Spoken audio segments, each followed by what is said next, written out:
Welcome back to the Men Seeking Freedom podcast.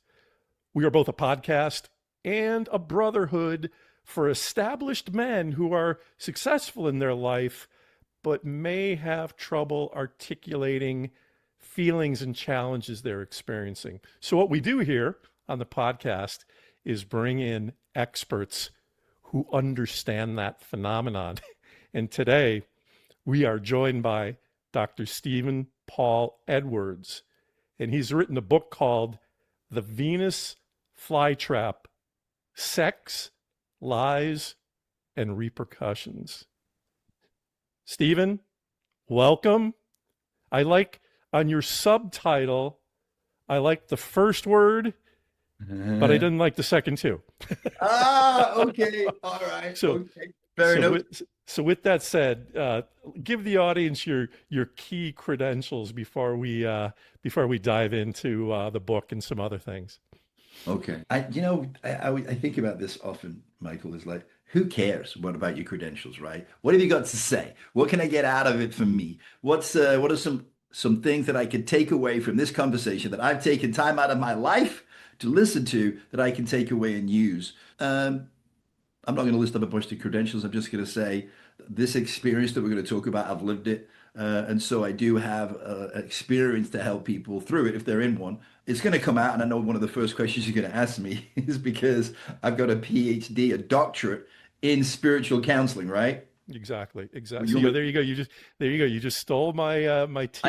I didn't mean to, but you did ask me about credentials, and I thought, well, I don't want to sound like I'm avoiding it, and I know we're going to get into it anyway, right? We respect PhDs here, especially in areas of something like that, spiritual counseling. So number one, kind of explain to the audience what that is, Yeah. and then for the man watching who's potentially dealing with some stuff, how does a person with what you have learned, how can that impact their life? Yeah, great question. I got to be honest with you. I never really went out to see getting a PhD in spiritual counseling. So this is what happened, right? So I was working, I worked with Tony Robbins for a number of years, and Tony introduced me to people. Tony's a catalyst, right? He introduces lots of powerful individuals across all kinds of businesses and spectrums. And so he introduced me, which resonated with me, more spiritual teachers, right? Like Deepak Chopra, Wayne Dyer. This is going back a little bit. I'm aging myself a little bit, right? James Redfield, Neil Donald, and all these people. So eventually, when I left working with Tony, which I was with him for a number of years, I started my own events, mind, body, spirit events, fire walking, arrow breaking, all this stuff, and overcoming limiting beliefs and fears, and also having more spiritual exercises. But anyway, the bottom line is at the end of the event, people would come up to me and say, man, that was amazing. But I know that my work has just begun. Would you be my coach or therapist, whatever, right? And of course, to do that, you have to have licensure. You can't just start, coaching people. You can get in serious trouble for that. So I went, well, I'm definitely not going to go to college for 7 years and become a psychiatrist. That's not going to happen. So I discovered that you could become a spiritual counselor, right? And you could do that like in 3 years and get a PhD, which allows you and gives you licensure to give counseling. So that's what I did, right? And then I never even mentioned it to anybody for years because it allowed me to do that, right? And it wasn't actually, honestly, until I wrote this book. And I have a coach, right? I have coaches for all different parts of my life. And my book coach said, well, wait a minute. You're a PhD in spiritual counseling? I go, yeah, he's probably going to ask me what that was for. And he goes, well, you're a doctor then. I went, well, I guess. He goes, well, why don't you put that on your book, right? Put it on there that you're a doctor. So that's how it all came about, right? But how I use it is, in my counseling. I've been counseling for 25 years now. So I use what I learned in that course and what I'd learned before, because I'd already had I did a lot of spiritual practices. I did a lot of spiritual events, breathe, everything you could think. Well, not everything. No one's ever done everything, but I did a lot of it, right? And so I bring that to my skill set in my counseling that I do. And also, I spend a lot of time in the personal development arena. but all this also makes the whole book even funnier, right? Because it's the story is a lot of things, but it's funny, right? So part of it is what's part of it's funny, as I mentioned at the beginning of the book. How does someone with a PhD in spiritual counseling, work with Tony Robbins, has done all this personal development stuff, end up in a toxic relationship like this? I know you weren't going to ask me that, but I'll answer it. Yeah. No, no, no. So, You keep going. yeah, well, we all have to do work ourselves, right? And Stephen, I want to interject one question so I'm up in Connecticut, and Connecticut's, as I like to call, one of the secular capitals of the world. yeah, I want to just point something out and have you explain the term spiritual yes, means something different to probably everyone. So I don't want to gloss over the fact that when you talk about spirituality, it is not necessarily associated with religion. yeah, no, it is not. I'm not prompted on what the answer No, no, should no, be. I'm no, just no. saying Yeah, I think yeah, the audience might just want to make certain if they're uncomfortable with or not being associated with a religion, is spirituality yeah, something I well, still want to. that's a really good question, man. Really good question. And I don't get asked enough because it really is something that people need to understand. And I'm not sure I do, but I'm kidding. But what I heard this morning, no, it wasn't this morning. One definition I've heard, which is kind of tongue in cheek, but really is kind of the definition too. So the saying goes, religion is for people that don't want to go to hell, and spirituality is for people that have already been there. I like that. Somebody Right? told you that, or that's your joke? I heard it somewhere, and I wish I could remember who because I'd like to give them credit.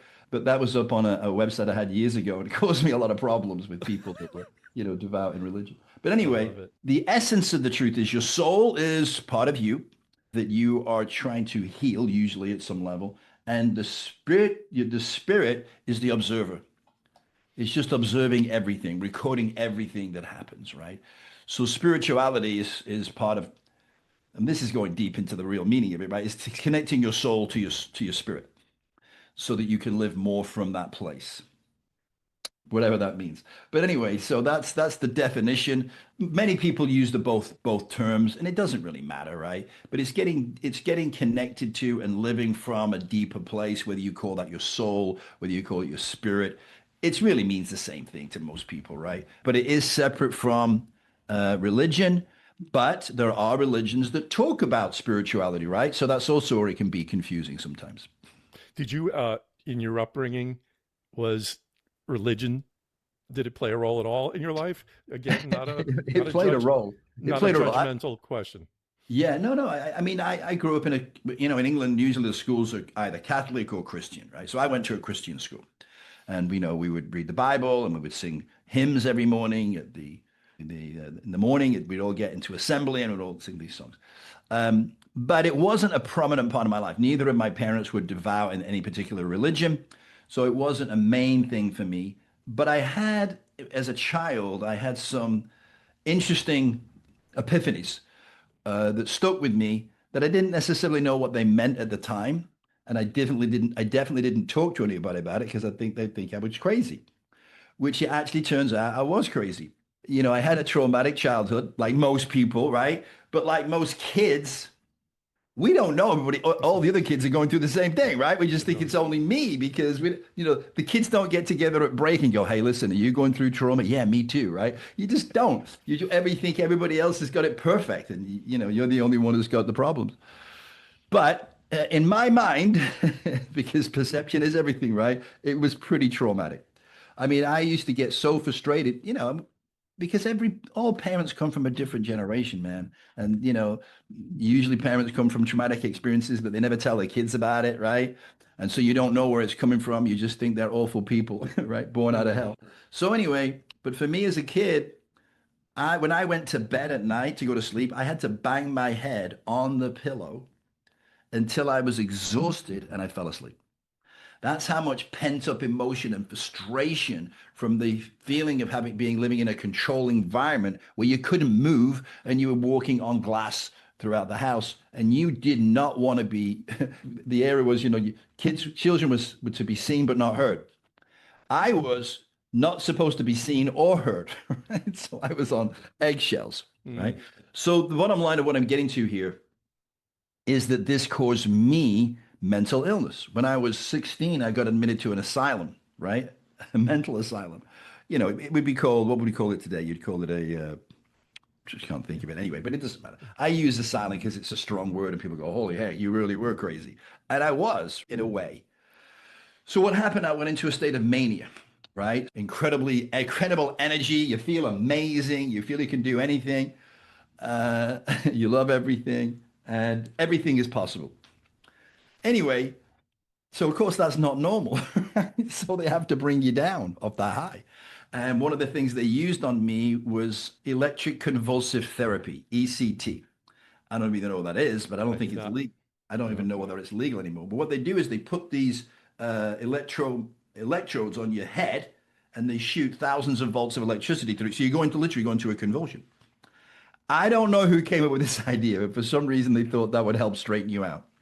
Well, anyway, so it's had the long-term effects. Obviously, who would do that? I don't know how we came up with it. Anyway, so I went through that as a kid. Can I ask you a question? Did you have any say in that, or that was the prescription and that's what you had to do? Yeah, that's what they tell you got to do. So what are you going to do? That's it. Yeah. So that's what you got to do. So then, so that had long-term effects on me, even to this day, right? There's parts of my memory that are burned away. But anyway, so these are things that happen in my lifetime that set the patterns in place. They don't go away. There's a famous pastor, I can't remember his name, but he once said, "Give me your son until he's 7 years of age, and I will show you the man." The patterns that we end up living out in our lives were formed when we were children. And what we do during our lives is we create these walls that we think protect us, right? But actually imprison us. Because these walls stop you from being who you really are, right? At the same time, you think they're protecting you, but they're not. But this is, perception is everything. And what you believe to be true is going to become true for you. Whether you're right or you're wrong, if you believe it's true, you're right. So I spent most of my life hiding this authenticity, if you want to call it that, who I really am from the world, and creating an image that I thought was more acceptable, right? And so initially that got me in a lot of trouble, pretty serious trouble. And then I tried to straighten my ass out, and I went to work for Tony Robbins, right? Something, this is positive, right? Go speak for him. So then I learned all this technology, and it is technology, right? There's nothing really new, Michael, you know that, right? So he's taken ancient principles and beliefs and, made them. Hold on a second. All right. Most everybody knows who Tony Robbins is. Yeah. So please don't skip over the part of you being whomever you were, and then the next thing, because there's only probably about 8 billion people that would love to have a relationship with Tony. How did you go from the point before knowing Tony to doing work with him? Is that all? That's a book on its own, man. We got to have a separate program for that. Yeah, well, like most people back then, I got his audio program, right, off the TV, and he was doing that Guthy Renker thing, and it's freaking phenomenal, right? So I was very interested. And then what happened was a girlfriend of mine, not my girlfriend, I called her up, or she called me one day, and she said, "Oh, I'm going to go see Tony Robbins this week. You want to come with me?" And I went, "Yeah." I went, "Where he's in town, right?" "Yeah, for sure, right?" So I go with her to this event, Tony speaking, and I just kind of ended another period of my life. That this is a pattern of mine. I build things up, become very successful, and then I implode them. I tear them down, and then I reinvent myself, rebirth myself, and do it again. You intentionally implode them. Well, yeah, well, maybe, I don't know, but obviously it's intention, because you stop loving it. You stop really wanting to do it anymore. And that's the beginning. You're letting it go. You're saying to the universe, I don't want to do this anymore, right? So it starts to slip away, and finally it was gone. And so I go see Tony, and I'm thinking, what do I want to do with the rest of my life? And I go up and he's on stage. I go, that's what I want to do. Right? So like thousands of people say that, right? But I made it happen, right? I used the skills that he teaches of manifestation And I got to go with him. I got to meet him. I got to get him to give me a job, right? So I was going out and I was speaking for him as what we called an FSR, a field service rep. So I went out and spoke at companies and enrolled them into coming to see him live. Again, using all the technology, right? So anyway, that's how that happened.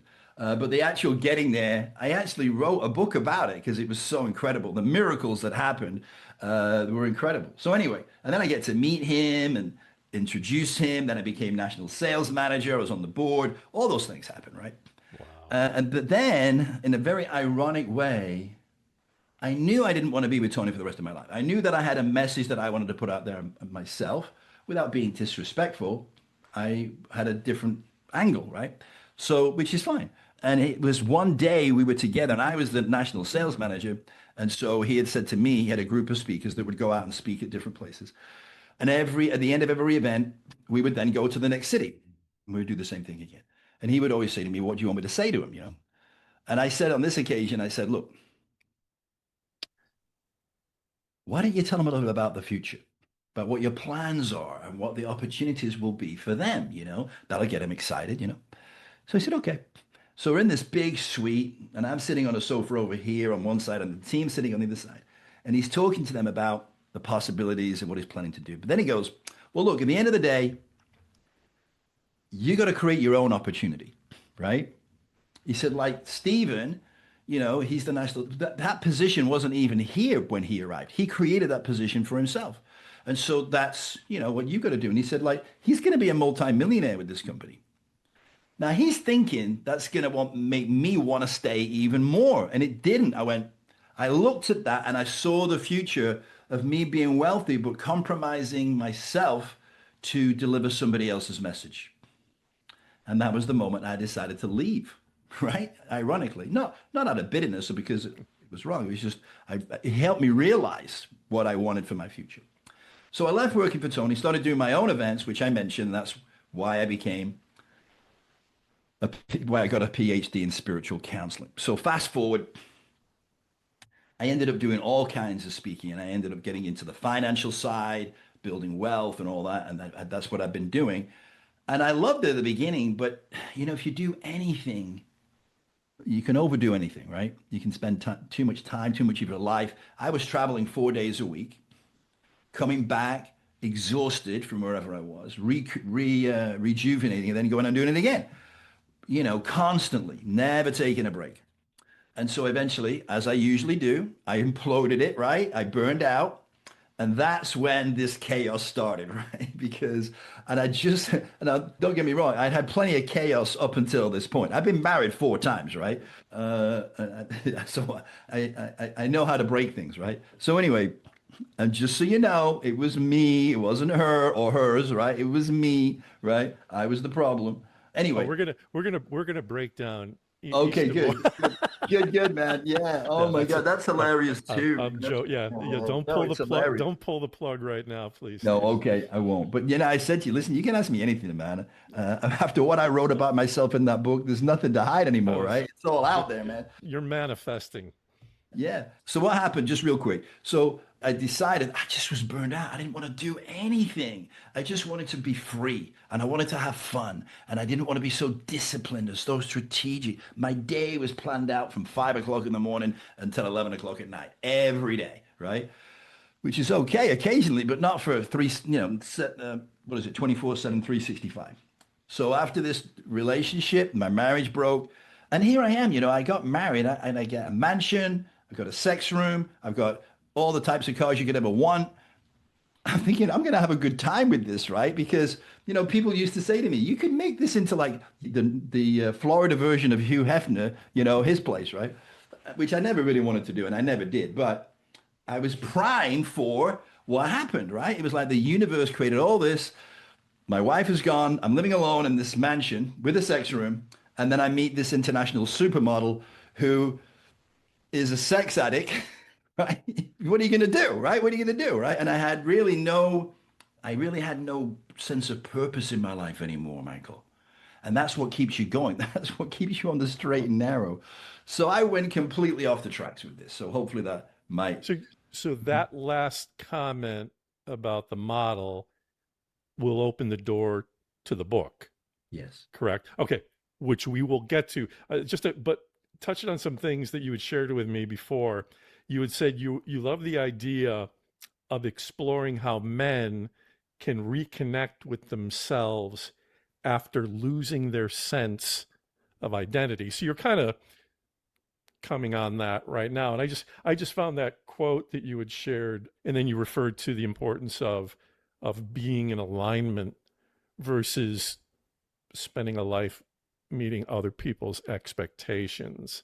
Uh, in terms of give the audience a sense of how does a man, you started to get to it, how does a man lose his identity to start with and then be aware of, hey, I lost my identity. I need to recapture something. Talk a little bit about that.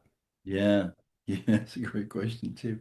It's not a short answer, Michael, but I will try and shorten it a little bit, right? For men, and I'm making a generalization when I say for men, and I don't like to generalize, which is always a good thing to say before you generalize, right? So we have a strong sense of identity, and that identity usually comes from a sense of purpose. You're doing something in the world, you're making it happen, right? But once you lose that, right there, you begin to lose your identity because that purpose becomes your identity, right? So I become good at imploding my identity and rebirthing myself, which had advantages and disadvantages. We're not going to get into that right now. So I was primed to give away the rest of myself in this relationship. And what I mean by that is, as I've described her, she was incredibly beautiful and she's incredibly sexy. And I didn't have I was ready to shed all that stuff, speaking all over, doing all that, talking about building wealth and all that, which I did. I mean, I used it and it all worked out pretty good. But I was ready to shed that skin. So she comes along and she becomes my focus, right? And wherever your focus goes, that's where your energy goes and that's what expands, right? And what I did, nobody forced me to do this. As I say in life, there's no victims, only volunteers, right? Yes. So I started to make her the center of my life and put aside all the things that are important to me, right? So, and that's how you start to lose your identity. It doesn't happen overnight, but little by slow, you stop doing the things that are important to you and start doing the things that are important to them, right? Can you, pardon, indulge me, please? Mhm. How does let's go back a couple of steps. How Uh-huh. does a beautiful model just happen to appear Yeah. in your Okay. life? Now, is that a story are you willing to share that Yeah, it's in part? the book. It's in the That's in the book. book too. Oh, I've yeah, tried I'm to. curious as to how does that Yeah, I'll tell you. I'll tell you. You can ask me anything, man. But we're going to be here for days. You realize that? I'm just kidding. I'm kidding, right? I So don't what need a lot of sleep. Go ahead. Yeah, these are it's crazy, right? So I was going through this divorce, and divorce is never easy, right? And I know I've been married 4 times, but I didn't get married to get divorced, right? So it was still going through trauma, right? And then finally, my friend who's in the book a lot, Jerry, said, "Look, man, you got to get out of this. You got to snap out of it, man. You got to move on, right?" And he said, maybe you should go, maybe you should start dating again. So I'm like, first of all, how the fuck am I going to start dating again? I'm gone 4 days a week. I'm flying all over the country. And he goes, well, you'll figure it out. So anyway, I go on this website that is an international website, right? And I'm not even going to tell you the name of it because it's so bad, right? So I go on this website and she's there. I'm like, oh my God, this woman is fucking amazing, right? And she's got all these pictures of her, she's a show trooper. She's lived in Brazil and Miami and Paris, all this stuff, right? Wow. So you could obviously tell she was born into wealth, right? And she's just stunning. I start trying to think about what can I send her an email, what would I say, and they were useless because I hadn't dated in a long time, right? It's my excuse and I'm sticking to it. Anyway, I finally get her to agree. It turns out, by coincidence, if there are any, which there are none, she lived down the road. I live in Sarasota, Florida. She lived in St. Petersburg. Oh, So it wow. was close enough for me to go for a coffee with her, right? Sure. So finally, the weakest thing you can do is, right, if you can't get a date, go for coffee, right? So I got her to agree to go to coffee, and the next day she canceled, right? So then finally I get her to agree to go on a date, to go to dinner. And I'm thinking, I got to tie this down. I can't let her cancel this time, right? So we're chatting backwards and forwards, texting backwards and forwards. And I said, hey, listen, this is going to be an amazing date. I've got everything set up. You're going to have a blast. We're going to have a great time. And I said, by the way, what's your favorite flower? And she said, bird of paradise. So you know how I like to, you can already tell I like to joke around, right? So I go, nah, mine too. It's a bit expensive though. So what's your second favorite? Right? And she came back, Michael, I'll tell you, within almost like immediately, Venus flytrap. And there it was, right there. And, you know, we all have intuition, right? But sometimes it's quiet. This was like, boom, she's dangerous. Be careful, right? But sometimes when you know someone's dangerous, it makes you want them even more, right? So I go, okay, got the message. I'll be careful, but I'm going forward with this, right? And that was the first red flag, of which eventually lose count, right? But my point is, I knew immediately. I knew what I was getting into immediately, right? And as I say to people, people tell you who they are within the first 5 minutes of you meeting them. If you'll just listen, not to your ears, but to your heart and intuition, it will tell you, right? That doesn't mean you shouldn't do it, but at least you're going in with the awareness, right? At least you're going in with awareness. So maybe that answers your question a little bit. How did she? Well, Go ahead. here's a separate question. How much of your was your ego driving all the decision making on that of, hey, international site, beautiful woman, I won't be the only guy pursuing her. I don't know if it's a competitive, trust, I've carried, any guy watching this is going to want to know a little bit about what was going on up in the coconut when you were getting ready for coffee. Well, I was going on a date now. Give me some credit. I was going on a date now. That's right. That's right. Dan, I'm sorry. But first thing you should know about me, Michael, is I don't have an ego. I'm kidding, right? I'm kidding, right? Yeah. So of course it was ego, right? Of course, right? Of course. But I also want to say there's nothing wrong with having an ego. If your ego can get out of control, right? Your ego can get, in many cases, my ego got out of control. But people say you got to kill the ego. No, you don't.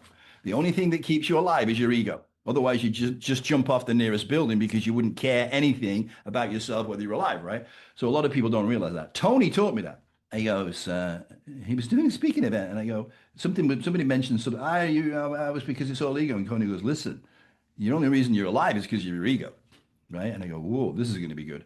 But it's what I just said. So anyway, yes, ego is involved. Ego's involved in everything. And my ego was, yes, she's freaking beautiful. Of course, but for me, I'm so insecure, I just want to keep her in a room. I don't want anybody else to see her. Because in the back of my mind, I didn't do that, by the way, but there's a part of you when you're that insecure as I was, some guys like to walk around with a beautiful woman on their arm, right? But to me, I'd rather she's just beautiful for me. So I don't have to compete with all the guys that are hitting on her. They were. Anyway, so yes, ego is definitely involved. So what did you learn about you? So going back to identity, yeah. What did you learn about your own identity in the moments before you met her, getting into that relationship, and then you making the point of people kind of show you who they are early on? How did that affect your identity? Did it make you rethink your identity? Did it reaffirm an existing identity? How did that part work? Yeah, well, not immediately, obviously, right? In the immediacy, it was she's hot, she's beautiful, and she's a sex addict. So those are the immediate focuses of my attention. But then it went much deeper to the fact that she was incredibly intelligent, right? So her father was a genius, so she obviously got some of those genius cells, right? Very intelligent. And she was brought up in a very wealthy environment. So she just did whatever she wanted and she got whatever she wanted, right? But the point that made was she wasn't afraid to be who she is. She was authentic. Take me or leave me. And I think there's a part of all of us that wants to be authentic. That sometimes we're restricted because we're afraid of our family, business associates, society are going to perceive us if we bring out all of our authenticity, all the things, the baggage we're carrying, the skeletons in the closet, all that stuff. So by not bringing those out, it limits us though, and it stops us being able to tap into our true potential. So she was demonstrating that. And so and I haven't said this yet, but the bottom line is this. Everything in this entire world is a reflection of you. It's a reflection of your inner potential. It's a projection of what you judge, all of it. You only draw into your life a reflection of you. You can't do anything else. Well, So okay. Well, use this example. yeah. I kind of know where you're going, but use this example of, so how was she reflection of you? All right. So she's also a reflection of all the pieces of you that you've given away, that you're not living. So I wasn't being truly authentic to myself. I wasn't living a life that said, I don't care what you think of me, this is who I am, right?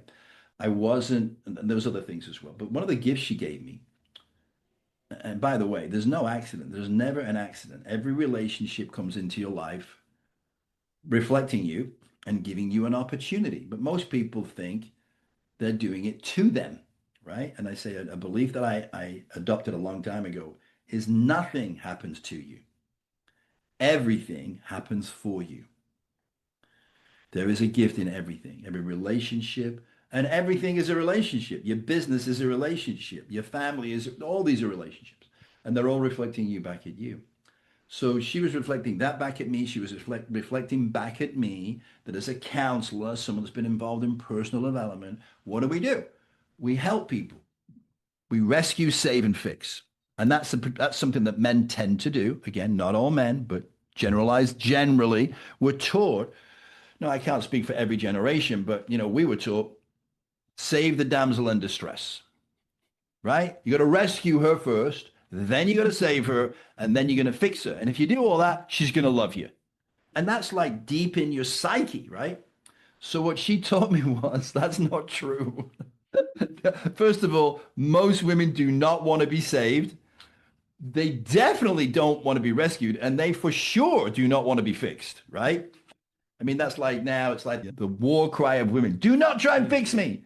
Listen to me, but don't try and fix anything, right? And the guys are like, well, just let me fix it a little bit. All right. So she taught me that in a powerful, profound way. She taught me how to be authentic. And the freedom she gave me was, she taught me how to be vulnerable. That's not easy for either sex to do, by the way. For women, it's not easy because men can take advantage of them. And for men, it's not easy because it can be seen as weakness, right? Yeah. So she taught me how to be vulnerable. And so by being vulnerable, for example, putting in that book all the trauma that I went through as a child, not to look for sympathy, but to say, I'm telling you, these things happen, things that I would have been, I would never told anybody, right? To just let it out, because then it has no power over you, right? Then if you let it all out, nobody can say anything you haven't already said, right? And so you're like, then you can just be who you truly are, right? Now, just again, to qualify, it doesn't mean I'm completely healed by any stretch of the imagination, right? We're never going to be healed while we're still here, right? We're always going to have things to go through. But I am profoundly further along the journey because of having this experience and because of giving me this gift. So I put myself out there. I mean, I even put it in a book, right? So it's difficult. You can't go back. You can't take it back out of the book, right? It's there. And so now I have freedom, Michael, that I never had before. Well, so you wrote that book where you wanted to put all of that onto quote unquote paper. Yeah. What, for the man who's interested in reading it, you've touched on it, but what's the key thing the man would get from reading The Venus Flytrap? Oh, wow. Well, so being prepared to be vulnerable is one of them as a man. So let me give you an example here from the book. One of the things that I went through, and all men are going to be able to relate to this, right? So one of the biggest traumas for me as a child, right? So we were out playing soccer, and you play soccer in the winter in England, right? It's pouring down with rain. This pitch gets completely muddy. The ball gets stuck in the mud. It's just a mess. So anyway, I'm going to say it was a cold day. Anyway, we go in the showers, right? And there's always one kid that's going to get picked on for having a small dick, right? Because that means the other guys don't have to worry about it, right? And I was that kid, right? I was that kid.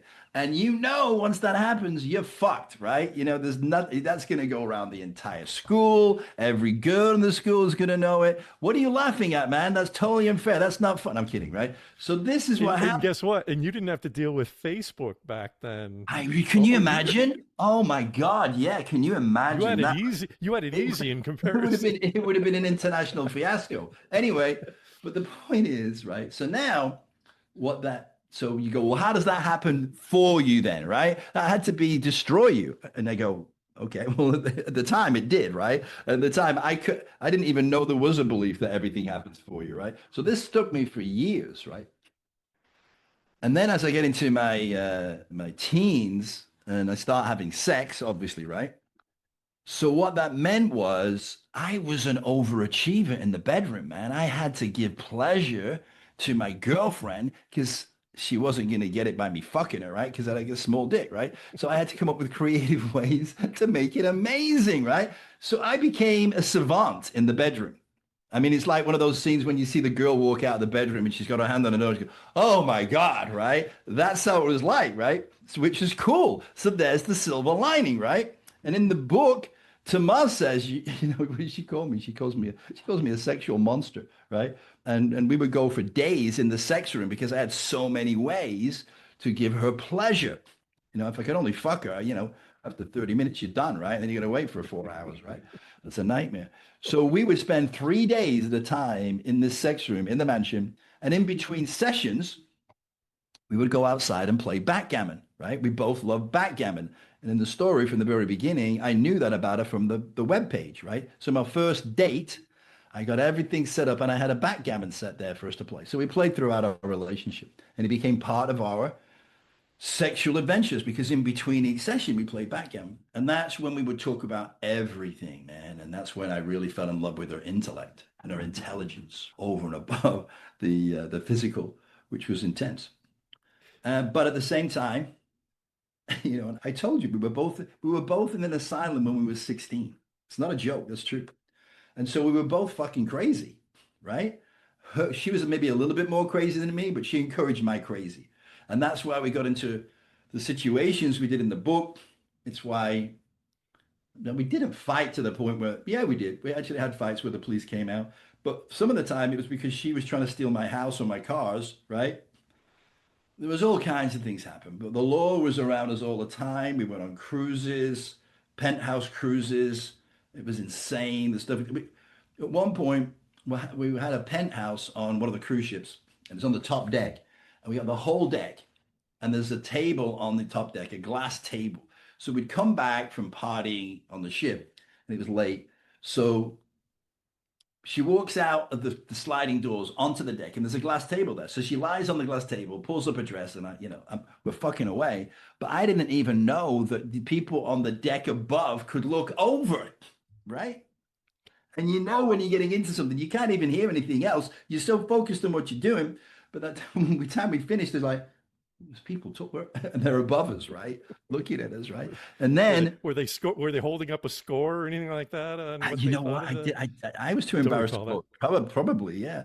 And she's like so fine with it. I'm like, oh my God, right? And so what also happened was there was some stairs going down to the lower deck that were locked. Only the crew could come up. Well, they were coming up to tell us what was going on because people were telling everybody, right? So I'm like, I better get up and go. And she just went, I got this, right? See, I had no shame. So she just goes to the top of the stairs. You guys come up here. I'm going to sue this cruise line, right? And when she said something, you just paid it. So they ran away, right? And then I said, well, the people were complaining. Obviously, she said, listen, they were all having a good time because if they didn't want to watch, they could have gone away anytime. They were enjoying it, right? Well, you got a point, right? And the next morning, because we'd met the captain that night, we'd had dinner with the captain. So he already knew we were crazy. And so he comes on, in the morning, they have announcements, right? On the whole ship, right? Of what the things you could do today, whatever it is. And he goes, and then he starts mentioning this thing that happened.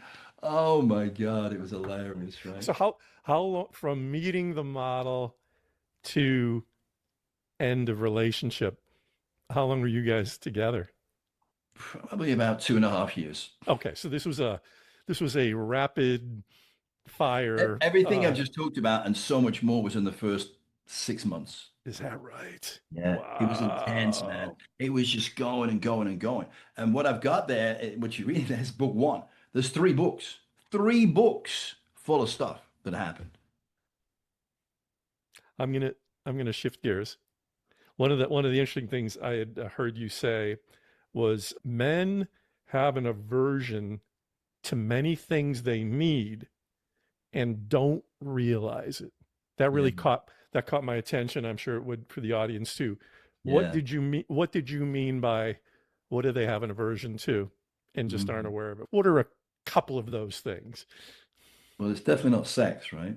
Yeah, So, right. Well, in some cases, yeah, in maybe. some cases, yeah, right. See, I generalized again, right? So anyway, well, we have aversion to feeling, we have aversion to vulnerability, we have aversion to, sometimes we have an aversion to communicating with our partner. And what I mean by that is we communicate differently, right? Men and women communicate differently. Although we are humans, that's about where it ends. Everything else is different in terms of, for example, how we communicate. Women like to talk it out. They don't want you to fix it. They just want you to listen. But as men, what are we trained to do? You got to fix it. It's your job to fix everything, right? It's your job to protect her. All these beliefs that are going around. And the woman's going, why won't he get it? And then a guy will say, well, why didn't you tell me that? Because they don't want to tell you because they want you to understand it yourself rather than then telling you got to do something, right? Because then to them, it's authentic. It's all madness, right? It's all madness. We come into a relationship thinking that other person is going to believe the same things we believe, do what we want them to do, have the same rules, the same values. And that's the second definition of insanity. It's never going to happen, right? So we have to talk, we have to communicate what we really want, what our boundaries are, what we're prepared to put up with and what we're not prepared to put up with. It seems like for a guy, that's a strange conversation to have. We don't think like that. We're not taught to be that way, right? So, but you think about it, you get two people coming together with different rules. Like what kind of rules? Well, we're brought up in different households, different environments. And so your family might have a rule that you never raise your voice, right? The other person's family can say, listen, if you got something to say, you say it. If you have an argument, that's fine. And if you need to raise your voice, it's okay. So they're different rules, right? You know what I mean? So how are you going to figure that out if you don't communicate that to each other, right? So by communicating these things, you can just have a more harmonious time. And I also tell people, guys and women, if you really want to have a healthy relationship, you got to have a healthy relationship with yourself first.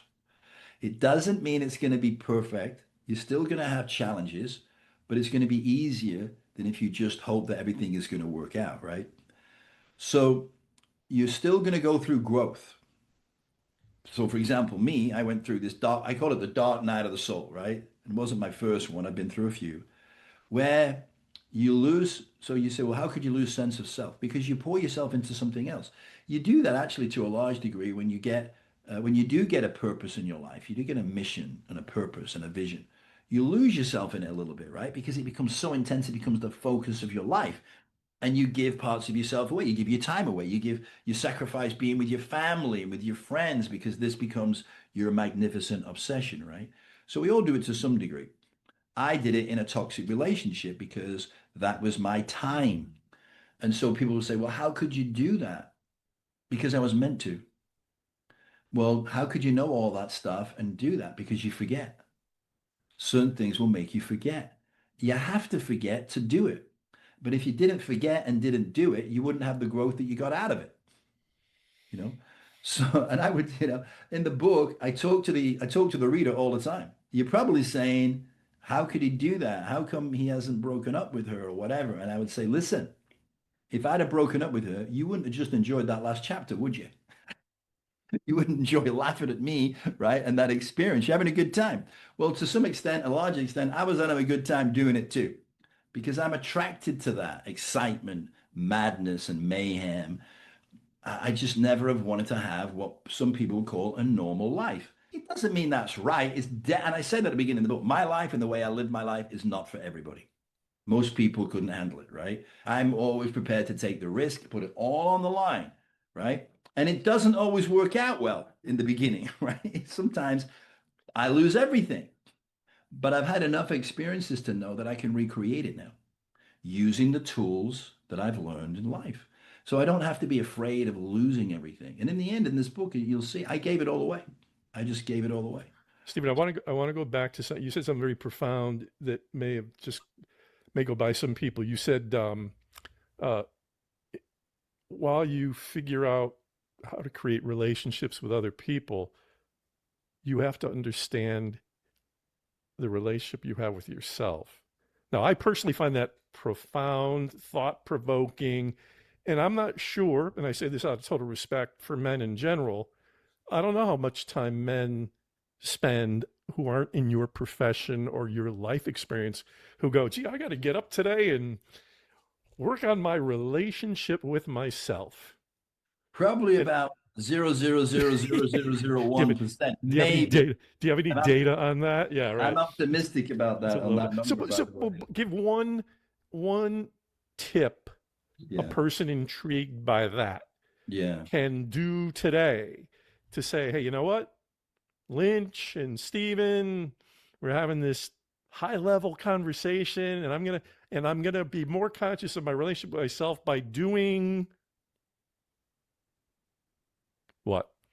Okay. Yeah. First of all, like I said, and the reason I say it's the most important thing you can do is have a better relationship with yourself, because what did we just say? The relationship you have with her is a reflection of you anyway. So if you don't, you're just going to keep projecting that onto the person and you're never going to get anywhere, right? So what would be the beginning? Well, first of all, you got to have awareness, right? So this is a belief, and I mentioned it earlier, that I adopted a long time ago, which has had a profound impact on my life. And I said, nothing happens to you, everything happens for you. Now, it sounds simple and it sounds a little woo-woo, right? And some of the things we're talking about to a lot of guys will sound a little woo-woo, right? Because it's not solid, it's not data, it's not scientific per se, right? But, so is electricity because you can't see it. So is gravity. You can't see it, but you know it exists, right? So what I would say is, and I'll give you an example from the book, right? So saying, nothing happens to me, everything happens for me, that's pretty easy. Living it is a whole different thing, right? So let me give you an example from the book. So it was a tumultuous relationship, and we would break up. She would go on a binge somewhere, probably steal one of my cars, whatever it was, right? And I'm traveling 4 days a week, right? So I'm away from home. She knows I'm away, right? So she comes back and she would leave windows open so she could get back in, right? Knowing if I'm going to go away, I'm going to lock the doors, right? But I finally caught on to this, so I locked the windows as well, right? So she comes home. It's Friday night. It's late, right? So she comes back to the house and she tries some of the windows and she can't get in. So that's not going to stop her, right? She just smashes the windows and gets in the house anyway, right? So, but it sets off all the alarms, right? So now the police come out en masse. I'm not kidding, right? There'd been some incidents that happened in the neighborhood and people had complained they were a little slow to come out. So they're going, well, let me show you, right? So they come in hot. There's about 6 quad cars, 3 SUVs, and they came in with the police dogs, right? So all these dogs are running through all these people's gardens. People are freaking scared in the houses, right? What the hell's going on, right? So anyway, so the police call me, right? They got my number on speed dial. So anyway, they call me and they say, look, she's here. She's at the house. She wants to get in. And I said, listen, under no circumstances let her in that house, right? Because I knew if they let her in that house, it was over, right? There might not be anything left, right? So they said, well, we'll call you back, right? So I'm 4,000 miles away, right? So they call me back and they say, listen, I just talked to the police chief. They talked to the chief of police about this thing, right? So he says, we got to let her in. What? No, don't let her in there, right? So anyway, I'm sweating bullets for the rest of the trip. I get home and of course she's nowhere to be seen, right? She's gone in the car, wherever she is. But I walk in the house, Michael, and it's like everything is fine. Everything's where it should be. I'm like, wow, maybe she's turned over a new leaf. So I go in the kitchen, I put the kettle on. English people, stressed, can have a cup of tea. And then I come back in the kitchen and it's not boiling. So I go to the kettle and what's going on? Switch it up and down. And I look behind the kettle and she's cut the fucking cord to the to the kettle. Now, I know that is not the end of it. This is just the beginning, right? So she's cut the electrical cable to every electrical appliance in the house, all the TVs, everything, right? She's detail oriented. Oh, major, right? Major, right? So then I go, yeah, I know that's not the end of it either. Now, I don't know if I mentioned to you earlier, one of the other humiliating things for me as a kid was my mother sent me to school in school clothes that were way too big for me, right? And they drowned me, right? And I would complain to my mom and she would just say, you'll grow into them. But of course, kids are merciless, right? They're just laughing at you. And if you look stupid, they'll tell you stupid. And even the teachers back then were no better, right? So by the time I was 9 years of age, Michael, I was buying my own clothes because I wanted to be able to wear something people weren't going to laugh at. So clothes became very important to me. So when I was making a lot of money, I had a freaking wardrobe to die for, right? And that went, and then I went, oh no, please don't tell me, right? So I go to the I go to the closet and I look in. Everything looks fine. So I go in, I pull the clothes back. She's cut them all to shreds, right? She's cut all the lapels, all the pockets. She's cut all my shoes. Oh man, I'm not even going to get into how much money all that cost me, right? So, That was go the calculator oh was going on in my man, head there. it's scary, right? So I am not trying to tell you, Michael, that at that point I said, well, this has happened for me. Yeah. I didn't say that, right? I went ballistic. I was so angry. I was so upset, so frustrated. That's not what I said, that this happened to me, right? However, and the good news is it's on my own, so I can let it all out, right? Which is, if you got an emotion, let it out. Because if you don't, you're just stuffing it down. It's going to come out somewhere else anyway. So finally, I don't know, maybe 24, 36 hours later, I'm exhausted. I just slumped down in an armchair and I'm looking out the window over the lake and I go, okay, this happened for me. Let's get to it. This is going to be good, right? So the first thing that I could grasp was, where's clothes? It's only clothes, right? But then you have a conversation. You go, it's only clothes. And then your brain goes, yeah, but they were fucking nice clothes, right? And you start thinking about the pieces you loved, right? All that, right? Okay. It's calming down a little bit, but we're not there yet. And then finally, through this process, being committed to the process, I went, attachment. I was attached to those clothes. I was so attached to those clothes, they become my identity. And they're not my identity. They are just clothes. And you got to be okay whether you have them or don't, because they're not gonna be there forever, right? Anyway, nothing is, right? Think about, you just shared the story of your life. That wound was first inflicted unintentionally as a child. Yes, You had the absolutely. you were dressed in a way that, God bless your Mhm. family, but that was not how and you quickly got to the point where you bought your own clothes. Well, all Yeah, of a sudden now, as whatever age you were at that point in yeah. time, I bring this point up not to pick on you because it applies to all of us. The number of things that we can let destroy, and that was a dramatic thing, I'm not downplaying it, but things that we can let destroy us today if we spend any level of self-awareness time, and sometimes you need professional help to get it out, is, boy, it's usually really traceable No, that's back. what I'm saying. So first of all, it was attachment, and then it was, where does that attachment come from? Like you said, for the patterns from when you're a kid, right? And then I went, now didn't again, this didn't happen overnight, right? But over the 2.5 years, what I realized is that everything I possessed me. The reason they're called possessions is because they possess you, right? So, and then you think about, well, why? How's that? Well, how hard did you have to freaking work to get them? Time, energy, right? How hard you have to work to keep them? You got a $40,000 nut you got to beat just to start the month, right? Just for your basic overhead, right? That's taking a lot of time, a lot of energy, right? Then you got to replace all this stuff all the time because it's going to go out of style. You're going to need a new car. You need a new house. You need a new carpet. Everything has to be replenished. Again, you got to give up your time and energy to get it. So, which is where the phrase less is more comes from. The less you have, the more you have, right? The more time, the more energy, the more time to enjoy life instead of worrying about, well, the Bentley's 2 years old. Now I probably should get a new one, right? Or the Rolls Royce is, 4 years old. You don't even think about those things anymore because Mm, mm. they're not in your focus. They're not in your environment, right? So that's huge, man. That's a lot of freedom out of that stuff, right? Again, it wasn't like you just said, it wasn't intentional of my mother, right? And it wasn't, because to Mars in the book, right? She could say, well, you did that to yourself because you threw me out of the house. And she'd have a reason, right? It's not unreasonable, right? And so then you're saying, well, I did it to myself, right? So now you're playing the blame game. Now you're the victim, right? That doesn't help either. And if I didn't go through this healing process and if I didn't have that belief, Michael, I would have still been angry at her to this day, right? I would have still been trying to find where she was. And I used to say, I never want to hurt her, but I am going to kill her.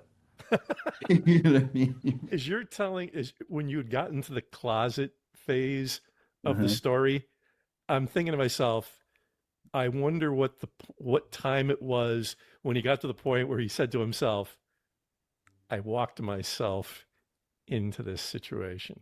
Oh yeah, that didn't happen right away, man. I No, no, promise no, you. no, no. Yeah, yeah, But when we talk about healing yeah, and learning things happen for us, yeah, I think a critical part of that is it happened to me post divorce.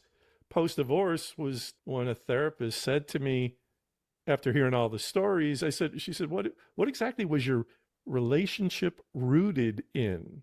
I'm not going to go any deeper than that out of respect to my ex, but yeah, it was a but it was kind of like a shot yeah, between the eyes moment. And you know what it did, Stephen, and I hope this is beneficial to anyone listening or watching this, is the sooner, whatever the time frame, where you get to a point where you say, I can kind of take the level of responsibility I need to take, not justifying behaviors on other people, but the yeah, sooner you can say, I can kind of see what my role was and I can work on my identity and my boundaries and in yeah, what I feel I deserve. yeah. I mean, that's a good moment to get to hopefully on the recovery. Stephen, I've got to wrap up, but All right, man. how do the good folks who've been I hope chuckling and enjoying this time. Yeah. What's a great way for people to reach out to you? And I believe you said you wanted to offer something as well. Yeah, I sent you a couple of links, Michael, to your viewers. We